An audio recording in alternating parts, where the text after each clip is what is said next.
സുഹൃത്തുക്കളെ നമസ്കാരം. പുതിയൊരു വീഡിയോയിലേക്ക് എല്ലാവർക്കും സ്വാഗതം. നമ്മുടെ മാർക്കോനെ പറ്റിയിട്ടുള്ള വിശേഷങ്ങൾ തന്നെയാണ്. കാരണം എന്താണെന്ന് വെച്ച് കഴിഞ്ഞാൽ ഇന്ത്യയിലെ മൊത്തം ജനങ്ങൾ, അതായത് മലയാളികളായാലും 5 ഭാഷയിലാണ് മാർക്കോ എന്ന് പറയുന്ന സിനിമ തിയേറ്ററിൽ എത്തുന്നത് എന്നുള്ളതാണ്. അത് ഒരു വമ്പൻ പ്രൊജക്റ്റ് എന്ന് പറഞ്ഞു കഴിഞ്ഞാൽ മലയാളം ഞെട്ടുന്ന, അല്ലെങ്കിൽ മറ്റുള്ള ആൾക്കാരുകൾ ഞെട്ടുന്ന, ഒരു പക്ഷേ എനിക്ക് തോന്നുന്നതെന്ന് പറഞ്ഞു കഴിഞ്ഞാൽ നാളെ തെലുങ്കന്മാരും തമിഴന്മാരും കന്നഡക്കാരൊക്കെ ഇങ്ങനെ മുകളിലോട്ട് നോക്കിയിരിക്കും. എന്താണെന്ന് വെച്ച് കഴിഞ്ഞാൽ അവർ പുഷ്പയും അതുപോലെ തന്നെ KGF ഇങ്ങനെയുള്ള ഐറ്റംസ് കൊണ്ടുവരുമ്പോഴേ നമ്മുടെ മലയാളത്തിൽ ഉണ്ണി മുകുന്ദനെ വെച്ചിട്ടൊരു big budget cinema, അതുമാത്രവുമല്ല Unni Mukundan തന്നെ പറയുന്നൊരു വാക്കുണ്ട്, എനിക്ക് തന്നെ ഭയം തോന്നുന്ന ഒരു കഥാപാത്രമാണ് ഇത് എന്നുള്ളത്. അത്രത്തോളം ഭയങ്കരമായിട്ടുള്ള, അതായത് ഇന്ന് എല്ലാവരും ഈ ഒരു സംഭവത്തിനോട് കാത്തിരിക്കുകയാണ്.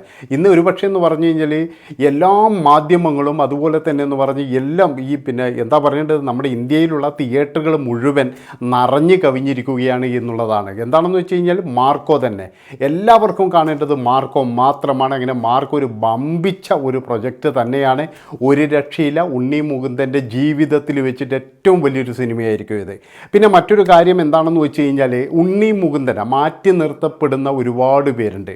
ഉണ്ണി മുകുന്ദൻ എന്ന് പറയുന്ന പേര് കേട്ടിട്ട് അയാളെ വേണ്ട വിധത്തിൽ ഉപയോഗിക്കാതെ മാറ്റി നിർത്തിയ ഒരുപാട് സംഭവങ്ങളുണ്ട്. പക്ഷേ അദ്ദേഹം ഒറ്റയ്ക്ക് തുഴഞ്ഞു വന്ന ഒരു ഇത് തന്നെയാണ് ഈ മലയാള സിനിമ എന്ന് പറയുന്നത്.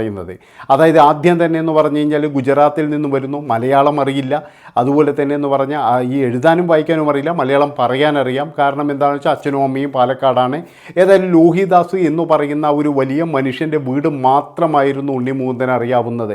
അങ്ങനെ ലക്കിടിയിലേക്ക് പോകുന്നു. ലക്കിടിയിൽ പലവട്ടം പോയതിന് ശേഷമാണ് ലോഹിദാസിനെ കാണാൻ കഴിയുന്നത്. അങ്ങനെ ലോഹിദാസ് പറഞ്ഞു, അടുത്ത എൻ്റെ സിനിമയിൽ നായകൻ നീയാണെന്ന് പറയുന്നു. അങ്ങനെ അതിനു വേണ്ടിയിട്ടുള്ള കാത്തിരിപ്പായിരുന്നു പിന്നീട്. പക്ഷേ അപ്രതീക്ഷിതമായിട്ടായിരുന്നു ലോഹിദാസിൻ്റെ മരണം എന്നുള്ളതാണ്.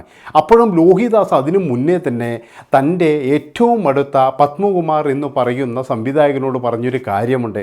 അതായത് ഒരു പയ്യനുണ്ട് എന്നെ കാണാൻ വരുന്നത്, അവൻ മലയാള സിനിമയിൽ ശ്രദ്ധിക്കപ്പെടും എന്നുള്ളതിൽ യാതൊരു സംശയവുമില്ല, അവന് നീ എന്തെങ്കിലും ഒരു ചാൻസ് കൊടുക്കണം എന്ന് വെറുതെ ഒരു ദിവസം പറഞ്ഞതാണ്. പക്ഷേ അതൊരു നല്ലൊരു വാക്ക് തന്നെയായിരുന്നു. കാരണം എന്താണെന്ന് വെച്ച് കഴിഞ്ഞാൽ ലോഹിദാസ് പെട്ടെന്ന് പോയപ്പോൾ പത്മകുമാർ എന്ന് പറയുന്നൊരു സംവിധായകൻ അത് ഓർത്തു.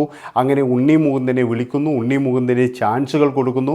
പിന്നീട് പത്മകുമാറിൻ്റെ പല സിനിമകളിലും ഉണ്ണി മുകുന്ദൻ അഭിനയിച്ചു എന്നുള്ളതാണ്.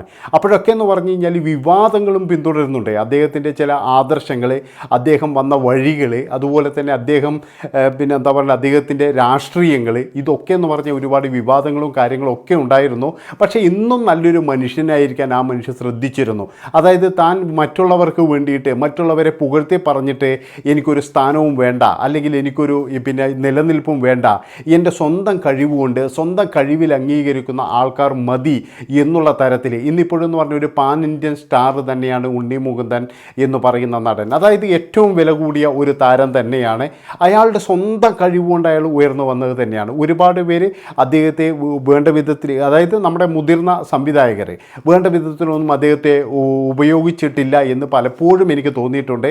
ഇതുപോലെയുള്ള സിനിമാക്കാർ, അതായത് ഇപ്പോൾ ഹനീഫ് അദീനിയെ പോലെയുള്ള അങ്ങനെയുള്ള ഒരുപാട് സിനിമാക്കാർ എന്ന് പറഞ്ഞു കഴിഞ്ഞാൽ ഈ നമ്മുടെ ഉണ്ണി മുകുന്ദനെ വേണ്ട വിധത്തിൽ ഉപയോഗിച്ചു. അദ്ദേഹത്തിന് അതിനു വേണ്ടിയിട്ടുള്ള എല്ലാ കാര്യങ്ങളും ചെയ്തു. പിന്നെ അന്യഭാഷകളിൽ തെലുങ്കിലായാലും ഇപ്പോഴെന്ന് പറഞ്ഞാൽ അവസാനം തമിഴിലായി കഴിഞ്ഞാലും ഒക്കെ എന്ന് പറഞ്ഞു കഴിഞ്ഞാൽ നല്ല നല്ല വേഷങ്ങൾ കിട്ടി. അതുപോലെ തന്നെ എന്ന് പറഞ്ഞാൽ ഉണ്ണി മുകുന്ദൻ്റെ ആ ഒരു വേഷം ഏത് സിനിമയായി കഴിഞ്ഞാലും അയാളുടെ വേഷം അയാൾ ഭംഗിയാക്കാൻ ശ്രമിക്കാറുണ്ട്. അതിനു വേണ്ടിയിട്ട് എത്ര ദൂരം പോകാനും ആ മനുഷ്യൻ തയ്യാറാണ്. ഒരു കഥാപാത്രത്തിൻ്റെ പൂർണ്ണതയിലെത്തുന്നതിന് വേണ്ടിയിട്ട് ഇപ്പോഴൊന്നും വേണ്ട, ഈ മാർക്കോ എന്ന് പറയുന്ന സിനിമയ്ക്ക് വേണ്ടിയിട്ട് അയാൾ സഹിച്ച ത്യാഗങ്ങൾ അതായത് ഭയങ്കരമാണ്. എന്താണെന്ന് വെച്ചാൽ അയാളെ ബോഡി റെഡിയാക്കുന്നതിന് വേണ്ടിയിട്ട് 100ഓളം പുഷപ്പുകൾ, അങ്ങനെ ഒരുപാട് കഷ്ടപ്പെട്ട് അഭിനയിക്കുന്ന ഒരു വ്യക്തി ആരാണെന്ന് ചോദിച്ചു കഴിഞ്ഞാൽ അത് ഉണ്ണി മുകുന്ദൻ തന്നെയാണ്. കാരണം അയാൾ ഏറ്റവും കൂടുതൽ സ്നേഹിക്കുന്നത് അയാളുടെ ശരീരത്തെ തന്നെയാണ്. അതിനു വരെ അയാൾക്ക് വിവാദങ്ങൾ നേരിടേണ്ടി വന്നിട്ടുണ്ട്. എന്താണെന്ന് വെച്ച് കഴിഞ്ഞാൽ അയാളുടെ ശരീരം കാണിച്ചിട്ട് ഒരു പ്രാവശ്യം എന്തോ ഹനുമാൻ സ്വാമിയുടെ പ്രതിമ എടുത്തു എന്നൊക്കെ പറഞ്ഞിട്ട് കുറേ വിവാദങ്ങളും കാര്യങ്ങളൊക്കെ ഉണ്ടായിട്ടുണ്ട്. എന്ത് വിവാദം? അതായത് ചില ആൾക്കാർക്കൊക്കെ എന്ന് പറഞ്ഞാൽ ഉണ്ണി മുകുന്ദൻ എന്ന് പറയുന്ന പേര് കേൾക്കുമ്പോൾ തന്നെ കുരു പൊട്ടുമെന്നുള്ളതാണ്. ഏതായാലും നാളത്തെ ഒരു സിനിമ മാർക്കോ എന്ന് പറയുന്ന സിനിമ നമ്മുടെ ബഹുമാനപ്പെട്ട നമ്മുടെ സ്പീക്കർ അടക്കം നാളെ ഫസ്റ്റ് ഷോക്ക് എന്ന് പറഞ്ഞു കഴിഞ്ഞാൽ ബുക്ക് ചെയ്തിട്ട് കാത്തിരിക്കുകയാണ്. ഏതായാലും മാർക്കോ എന്ന് പറയുന്ന സിനിമ ഇറങ്ങുമ്പോഴെന്ന് പറഞ്ഞു കഴിഞ്ഞാൽ ഒരു വലിയ തരംഗം, അതായത് ഉണ്ണി മുകുന്ദൻ എന്ന് പറയുന്ന ഒരു വലിയ നടൻ, ഒരു പക്ഷേ എന്ന് പറഞ്ഞു കഴിഞ്ഞാൽ പാൻ ഇന്ത്യൻ സ്റ്റാർ തന്നെ, ഒരു പക്ഷേ നാളെ ഹിന്ദിയിലും അതുപോലെ തന്നെ തെലുങ്കിനൊക്കെ എന്ന് പറഞ്ഞു കഴിഞ്ഞാൽ ഒരു വലിയ നായകനായിട്ട്, അതായത് ഇപ്പോഴും നായകൻ തന്നെയാണ്, അതിനൊന്നും ഒരു മാറ്റവുമില്ല, തെലുങ്കിൽ ഒരുപാട് പടങ്ങൾ ചെയ്തിട്ടുണ്ട്. അപ്പോൾ അതിനെക്കാട്ടിയും ഒരുപടി മുന്നിലായിട്ട്, അതായത് നാളെ ഇപ്പോഴെന്ന് പറഞ്ഞാൽ പുഷ്പ, ഇങ്ങനെയുള്ള ഒരുപാട് പിന്നെ സംവിധായകരുണ്ട്, പുഷ്പയൊരുക്കിയ സംവിധായകനുണ്ട്, കങ്കുവേൻ്റെ സംവിധായകരുണ്ട്, പിന്നെ അതുപോലെ തന്നെ നമ്മുടെ അങ്ങനെയുള്ള ഒരുപാട് ഈ സംവിധായകരൊക്കെ ഞെട്ടുന്ന തരത്തിലുള്ള ഒരു പ്രകടനമായിരിക്കും ഉണ്ണി മുകുന്ദൻ്റെ എന്നുള്ളതാണ്. ഇതിനോടകം തന്നെ എന്ന് പറഞ്ഞു കഴിഞ്ഞാൽ ഭയങ്കരമായിട്ട് വൈറലായിക്കൊണ്ടിരിക്കുകയാണ് ഇതുവരെ. അതായത് മലയാള സിനിമ കണ്ടിട്ടില്ലാത്ത തരത്തിലുള്ള ഒരു വയലൻസ് തന്നെയാണ്, അതുകൊണ്ട് തന്നെയാണ് എ സർട്ടിഫിക്കറ്റ് കിട്ടിയിരിക്കുന്നത്. അല്ലാതെ വേറെ വൃത്തികെട്ട സീനോ കാര്യങ്ങളോ ഒന്നുമല്ല, മലയാളം കണ്ടിട്ടില്ലാത്ത ഒരു ഭയങ്കര സംഭവം തന്നെയാണ്. അതായത് തിയേറ്റർ കത്തിക്കുമെന്ന് ചോദിച്ചു കഴിഞ്ഞാൽ കത്തിച്ച് തന്നെ ഇരിക്കും, അതായത് കത്തിച്ചു കൊണ്ടിരിക്കുകയാണ് ഇപ്പോഴും എന്നുള്ളതാണ്. ഏതായാലും അദ്ദേഹത്തിൻ്റെ ആ ഒരു മൂവിയെ തകർക്കാൻ വേണ്ടിയിട്ട്, അല്ലെങ്കിൽ അങ്ങനെയൊന്നും ഇല്ല എന്ന് വരുത്തി തീർക്കാൻ വേണ്ടിയിട്ടും കുറേ ആൾക്കാർ ശ്രമം തുടങ്ങിയിട്ടുണ്ട്. അത് നമുക്കെല്ലാവർക്കും അറിയാം. ഉണ്ണി മുകുന്ദനോടുള്ള ആ ഒരു ദേഷ്യം, അതായത് ചില ആൾക്കാരൊക്കെ എന്ന് പറഞ്ഞാൽ സിനിമയോട് തീർക്കും, പക്ഷേ നാളെ ഇവരെയൊക്കെ വായ അടപ്പിക്കുന്ന ഒരു ദിവസം തന്നെയാണ്. കാരണം ഉണ്ണി മുകുന്ദൻ എന്ന് പറയുന്ന ആ ഒരു പാൻ ഇന്ത്യ സ്റ്റാറിൻ്റെ ഒരു വിളയാട്ടം തന്നെയാണ് നാളെ നമ്മൾ ഇന്ത്യയിലും വിദേശത്തും എല്ലാ സ്ഥലങ്ങളിലും കാണാൻ പോകുന്നത്. അതായത് ഗൾഫ് രാജ്യങ്ങളിലൊക്കെ എന്ന് പറഞ്ഞാൽ ഇതിനോടൊക്കെ എന്ന് പറഞ്ഞു കഴിഞ്ഞാൽ തിയേറ്റർ ഫുള്ളായിട്ട് ബുക്കിംഗ് ഒക്കെ എന്ന് പറഞ്ഞാൽ ഇത് ബുക്കിംഗ് ചെയ്യാൻ എന്ന് വെച്ച് കഴിഞ്ഞാൽ സൈറ്റിൽ പോകാൻ കഴിയാത്ത സ്ഥിതിയാണ്, അത്രമാത്രം തിരക്കാണെന്നാണ് പറയുന്നത്. ഏതായാലും ഉണ്ണി മുകുന്ദൻ എന്ന് പറയുന്ന ഒരു സ്റ്റാർ നാളെ കേരളം ഭരിക്കും എന്നുള്ളതിൽ യാതൊരു സംശയവുമില്ല. ഇനി എന്തൊക്കെ വന്നു കഴിഞ്ഞാലും, അതായത് ഒരുപാട് പേര് ഇതിൻ്റെ പുറകിലുണ്ടാകും. ഉണ്ണി മുകുന്ദനെ തകർക്കാൻ നമുക്ക് എല്ലാവർക്കും അറിയാം അതാരാണ്, എന്താണ് അവരുടെ ലക്ഷ്യം എന്നൊക്കെ അറിയാം. ഉണ്ണി മുകുന്ദനെ തകർക്കാൻ വേണ്ടിയിട്ട് പലപ്പോഴും ശ്രമിച്ചവരുണ്ട് ഇവിടെ.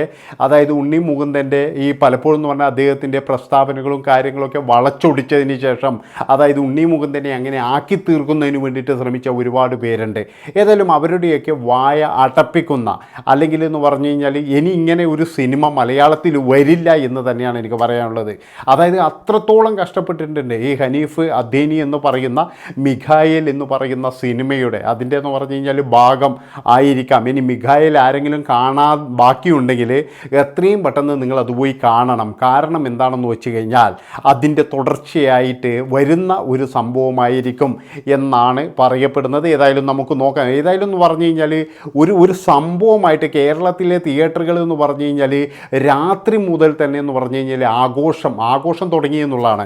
ആഘോഷ രാവുകളാണ് ഇപ്പോഴും. കൊച്ചിയിലൊക്കെ എന്ന് പറഞ്ഞു കഴിഞ്ഞാൽ അങ്ങോട്ട് അടുക്കാൻ കഴിയുന്നില്ല. അതായത് എവിടെ നോക്കിക്കഴിഞ്ഞാലും മാർക്കോൻ്റെ പോസ്റ്ററുകളും അതുപോലെ തന്നെ മാർക്കോൻ്റെ എന്താ പറയേണ്ടത്, എവിടെ നോക്കിക്കഴിഞ്ഞാലും മാർക്കോ മാത്രമേ ഉള്ളൂ. ഏതായാലും എന്ന് പറഞ്ഞു കഴിഞ്ഞാൽ ഇതൊരു 100 കോടി അല്ല, ഒരു 200 കോടി ക്ലബ്ബിൽ നമ്മൾ പ്രതീക്ഷിച്ചാൽ മതി. നമ്മൾ മലയാളത്തിൽ നിന്ന് തന്നെ ഒരു 200 കോടിയിലേക്ക് കയറുന്നത് എനിക്ക് തോന്നുന്നത്. പിന്നെ ടോട്ടൽ നോക്കുമ്പോഴെന്ന് പറഞ്ഞു കഴിഞ്ഞാൽ, അതായത് തെലുങ്ക്, കന്നഡ, തമിഴ്, ഹിന്ദി ഇതൊക്കെ ഉണ്ട്. ഈ ഭാഷയിലൊക്കെ വരുമ്പോഴെന്ന് പറഞ്ഞു കഴിഞ്ഞാൽ ഏകദേശം നമുക്ക് പിടിച്ചാൽ പിടികൂട്ടൂല മക്കളെ. അവിടെയാണ് നമ്മുടെ പിന്നെ എന്താ പറയേണ്ടത്, ചില ഫാൻസുകാരൊക്കെ ഇങ്ങനെ നോട്ടമിട്ട് ഇരിക്കുന്നുണ്ടായിരുന്നു. അവരൊക്കെ എന്ന് പറഞ്ഞാൽ അങ്ങനെ ഇരിക്കത്തേ ഉള്ളൂ. എല്ലാവരും വേണമെങ്കിൽ പോയിട്ട് പെട്ടെന്ന് തന്നെ ടിക്കറ്റ് എടുത്ത് കയറിക്കോന്ന് മാത്രമേ എനിക്ക് പറയാനുള്ളൂ. കാരണം ജീവിതത്തിൽ നിങ്ങൾക്ക് ഇതുപോലൊരു സിനിമ കാണാൻ കഴിയില്ല എന്ന് തന്നെയാണ് എനിക്ക് പറയാനുള്ളത്. അപ്പോൾ ഇത്രയും പറഞ്ഞുകൊണ്ട് ഈ ഒരു വീഡിയോ ഇവിടെ വെച്ച് വൈൻഡപ്പ് ചെയ്യാൻ. ഇഷ്ടപ്പെട്ട് കഴിഞ്ഞാൽ ഒന്നും നോക്കണ്ട, ചാനൽ സബ്സ്ക്രൈബ് ചെയ്ത് കൂടെ കൂടിക്കോ. നന്ദി, നമസ്കാരം.